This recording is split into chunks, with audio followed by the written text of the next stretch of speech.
Welcome to This Week in Black Media for April 17th, 2019. And as you can see, we're going to start this week's Black Media video review with a video from Tone Talk's YouTube channel titled Black Celebrity Doesn't Matter Anymore. It's all about black politics.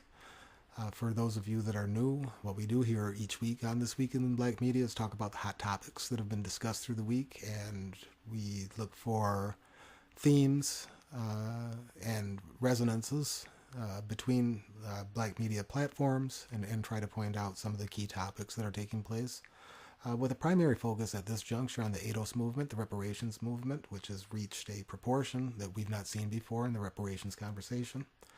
So what Antonio's pointing out here in this video is how black celebrity has been used to pacify the black community, for them to look at black success with black celebrities as an example of what can be attained for themselves, as a distraction almost.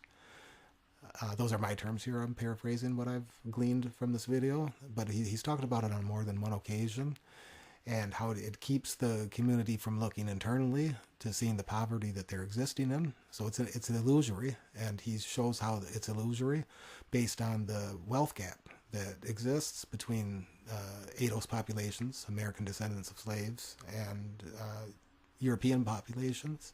And there's a gross inadequacy of wealth there that is by design, and that's what the purpose of the ADOS movement is.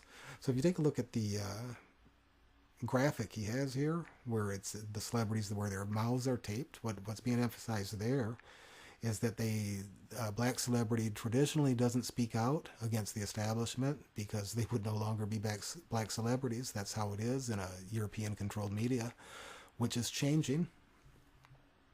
And the new black media that's emerging is showing that.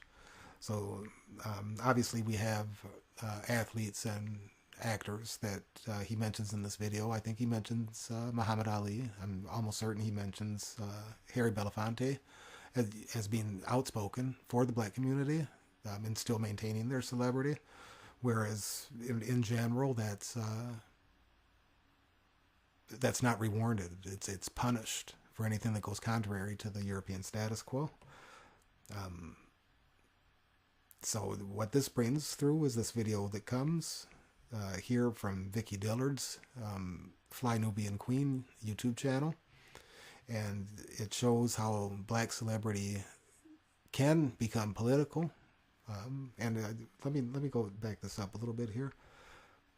What Antonio says here is that it's black politics that counts, and I certainly hope he's correct that the growing consciousness amongst the black community about black politics, about the ADOS movement, about the wealth gap, makes black celebrity less important. But it allows black media and an increase in consciousness about our circumstances here in this country and the history of that.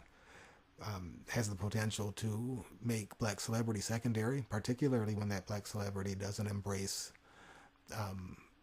the people, what's best for ADOS, descendants of American descendants of slaves.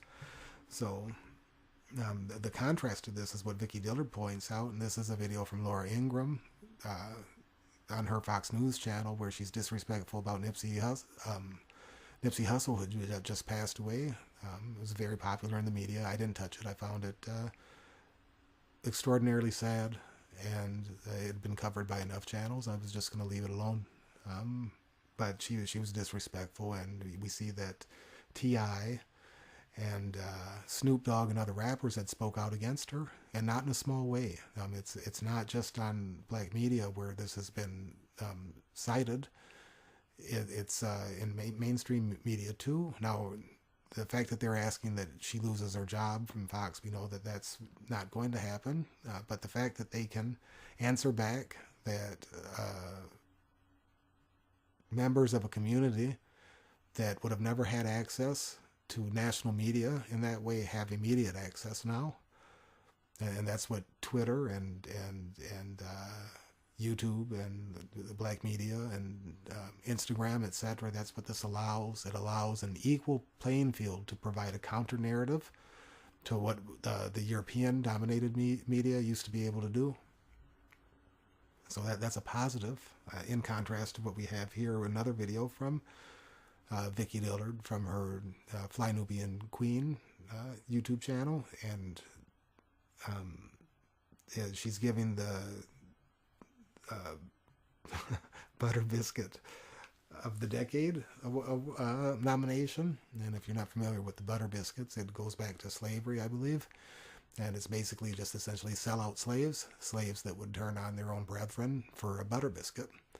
And here she's calling out Candace Owens, so she's nominated her for that, for a Butter Biscuit of the Decade. I mean, that's a step beyond Coon of the Year for sure. So, but it shows where black celebrity is being held accountable. If you just look at this Butter Biscuit of the Decade award, and even you look at these images here that Antonio's put out, where the celebrity is, black celebrity is being called out for selling out. And I think that trend's going to continue to grow, and it's going to become stronger, because we look at, over this video here with Laura Ingraham, how our rappers are becoming political. That's probably the thing that probably has the potential to be the most powerful, is if our rappers become more politically inclined. And we've always had rappers that were, but I think we might see more of the main. It might come mainstream, where it was pushed underground before, or on the fringes before. I think that as the ADOS movement grows, we're going to see more political rap, and it doesn't have to be soft. I think it would be best to see it come from our artists that have the most violent music, and I think it will come. You see hints of it, you see blimps of it, and it's happened for years. It's always been. Like I said, I refer to the Willie D video that he made with K Reno, called "You Still Black." He was awake back then. That's over 20 years ago. And if you watch that video, it's very interesting to watch it now, because what he's communicating there is that he's awake at the conditions that our people are in, and he's watching everyone celebrate the 4th of July. You see, and the 4th of July is, I got that from Phil at Advise Show. But dramatic changes are in place, and it's happening, and it's I've never politically, communally, I've never in my lifetime seen the momentum or the rise in consciousness that is taking place right now, and I think it's only going to grow. It's been a long time coming. It's been inevitable. This was bound to happen, and I think it will continue, regardless of what happens with the reparations. I don't think the demand will never stop. The demand for justice will never stop, because it's due. And the winds of change are on our side. You have to look at the population demographics. We have to look at it. I've always said, you can mark my words here, we have to look at this ADOS movement from a global perspective. You see, Africa is going to grow in population, I believe, more than any other population on the planet. We're going to be almost half of the planet. You see, while that certainly has its potential setbacks, it also has its potential positives. And I suspect we're going to get support from the continent for ADOS, regardless of what happens with some of the immigrants that have talked negatively about it. We'll deal with them a little bit later. So, significant changes in place. That brings us to this video here, where we see that minister, a member of NCOBRA, or a spokesperson for NCOBRA, gets confronted by this gentleman here and called a coon, because he was accused of not speaking out loud enough about reparations, of kowtowing to the white media. And minister sucker punches him. Now, if you watch the video, evidently he went on social media and said he was attacked. He was verbally attacked, but he wasn't physically attacked. He's the one that did that. And but I think that those that have positioned themselves as representatives of the black community, and if you're not vigorously seeking reparations, if you're not outspoken for the betterment of the people, you can expect to get confronted by ADOS. You see, we saw the same thing happen with Clymer on video, where he was confronted about it. You see, and this is only going to grow too. I don't agree with the violence, and while I give out coon alerts, etc., I can see here where I might have to reel that in a bit because of situations like this. But you're gonna get called on that. Period. And we see that some members of NCOBRA have come out against the ADOS movement. You see, but if you look at the records of those members of NCOBRA, none of them have made the blunt demands that Yvette Carnell and Antonio Moore make. None of them. If someone has evidence to the contrary, then state it to the contrary.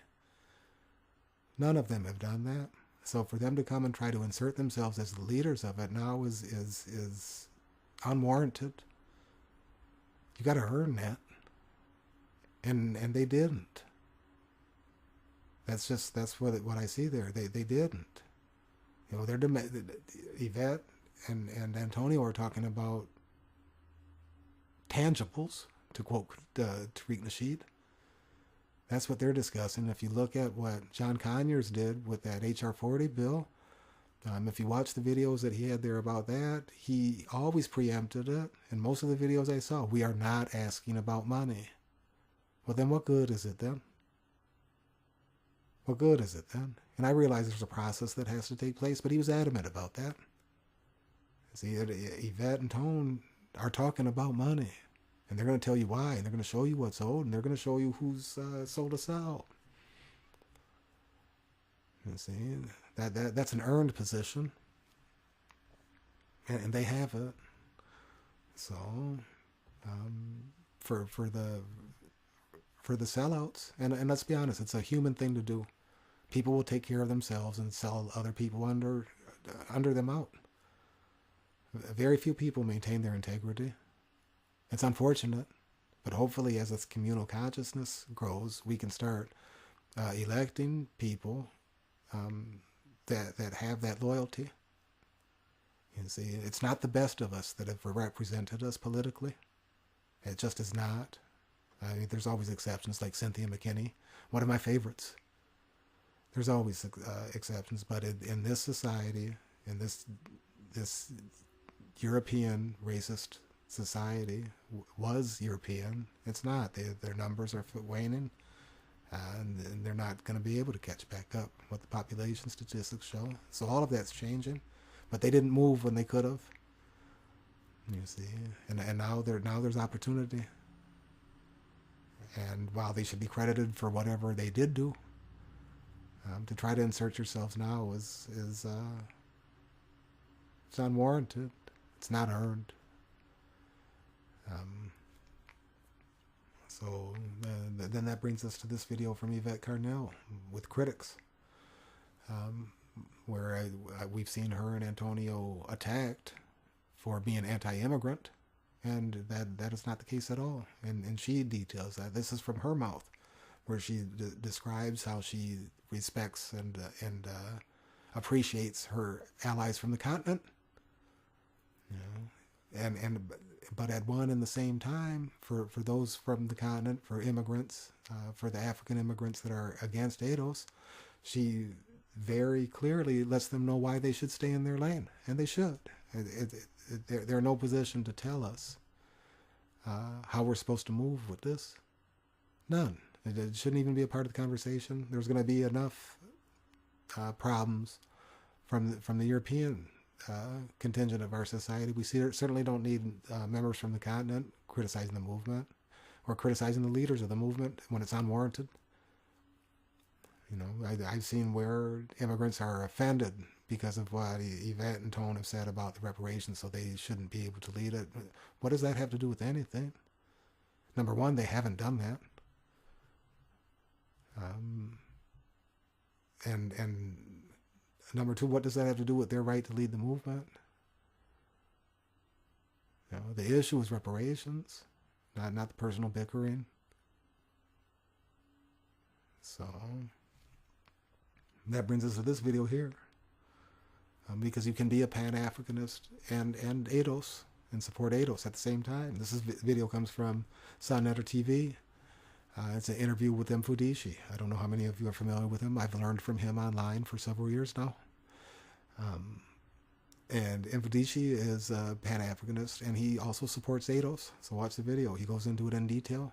And he's just not talking Pan-Africanism. He's got property in Ghana. He's with a group that's building in Ghana. So participating in his own way in the revitalization of Africa. You see, he's doing the work, and he still supports ADOS. You can be both. People that are trying to say that you can't are being divisive. So, and also just on a side note, for those of you, if you watch this video, look at Mfudishi's hands. Look at the hands. Those are fists of stone. Yeah, you would not want to get punched by one of those. It tickles me every time I see them. So he's not only a veteran of the spiritual sciences, he's a veteran of the martial sciences too. Yeah, so, yeah, powerful man in any order. That brings us to this video here. This is from another channel. This is from the Dr. Remix channel, and thank you to Brother Ogarwa for posting me the link for that. I hope I didn't mangle your name there. I hope I said it properly. And Dr. Remix does videos with clips from some of our finest scholars. They're themed, there's music in the background, they're brief, 10 to 20 minutes. And key points are stated. It's a beautiful thing that he's doing because he's keeping their voices alive. You see, and Amos Wilson. I mean, any scholar that you see featured here on the Ancestral Productions channel, I've gone to sleep listening to them. You see, I do it through repetition. I know their voices. So you got to think about that. How do you recognize the voices? Because their voices are in you. That's why it's best to listen to our best for those that have ears. So, yeah, I encourage you to check that out if you're interested. So, on that note, as you see, there's been fewer videos the last couple of weeks, and I don't want to get into conspiracy theories, but several times I've clicked like on videos from this other channels, and they haven't showed up on the page when I went to go get them. At first I thought it was just a mistake on my part, but now I suspect that I'm wondering if there are somehow the ability to like some pages are being blocked. Someone else let me know if they've had that experience. You like a video and it doesn't show up. You know, could it be the YouTube thought police censoring us? I don't know, but it's very strange. So the shortage of videos to comment on here have been, I usually at least have 12. And yeah, so I guess I'll have to double check now. But in any order, this is the themes that we saw here, and you saw how I laced one into the other, into the other. Why? Is it a sheer projection on my part? No, there's underlying themes there. You see, there's an art to seeing deeply.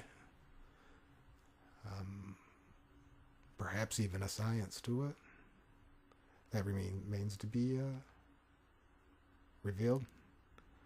So, again, got tangential. We'll get back to the point. So I encourage you, take a look at any of these videos. That's why I post them. I know people don't have several hours to go through a whole bunch of media. That's why I give this synopsis each week. You know, take one, and then the knowledge will build from there.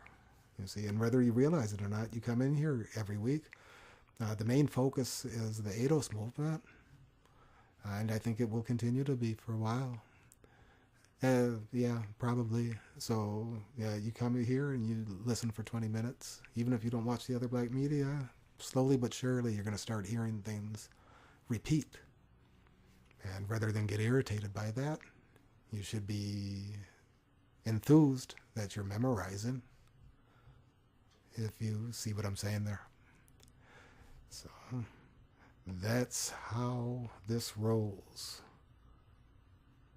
So for real this time, until next week, as always, continue to watch and support Black Media.